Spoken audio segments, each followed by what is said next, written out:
أعوذ بالله من الشيطان الرجيم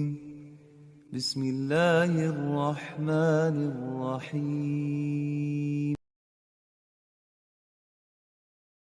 بے شک ایمان والے کامیاب ہو گئے جو نماز میں عجز و نیاز کرتے ہیں اور جو بیہودہ باتوں سے منہ موڑے رہتے ہیں اور جو زکوٰۃ ادا کرتے ہیں اور جو اپنی شرم گاہوں کی حفاظت کرتے ہیں مگر اپنی بیویوں سے یا کنیزوں سے جو ان کی ملک ہوتی ہیں کہ ان سے تعلق قائم کرنے میں انہیں ملامت نہیں، اور جو ان کے سوا اوروں کے طالب ہوں وہ اللہ کی مقرر کی ہوئی حد سے نکل جانے والے ہیں، اور جو امانتوں اور اقراروں کو ملحوظ رکھتے ہیں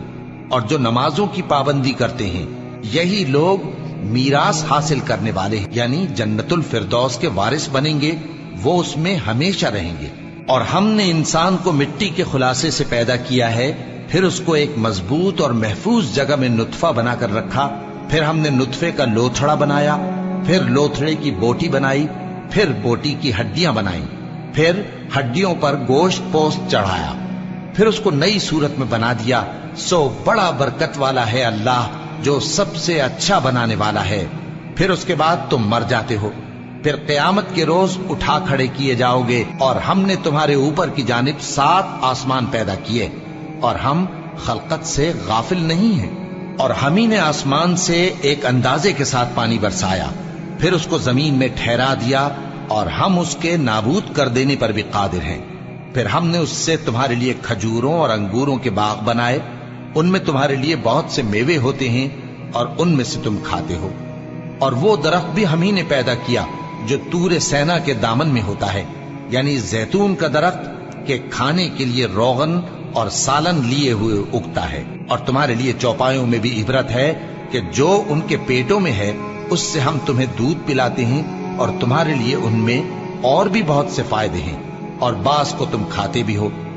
اور ان پر اور کشتیوں پر تم سواری بھی کرتے ہو۔ اور ہم نے نوح کو ان کی قوم کی طرف بھیجا تو انہوں نے ان سے کہا کہ اے قوم، اللہ ہی کی عبادت کرو، اس کے سوا تمہارا کوئی معبود نہیں، تو کیا تم ڈرتے نہیں؟ اس پر ان کی قوم کے سردار جو کافر تھے کہنے لگے کہ یہ تو تم ہی جیسا آدمی ہے، تم پر بڑائی حاصل کرنی چاہتا ہے، اور اگر اللہ چاہتا تو فرشتے اتار دیتا۔ ہم نے اپنے اگلے باپ دادا میں تو یہ بات کبھی سنی نہیں،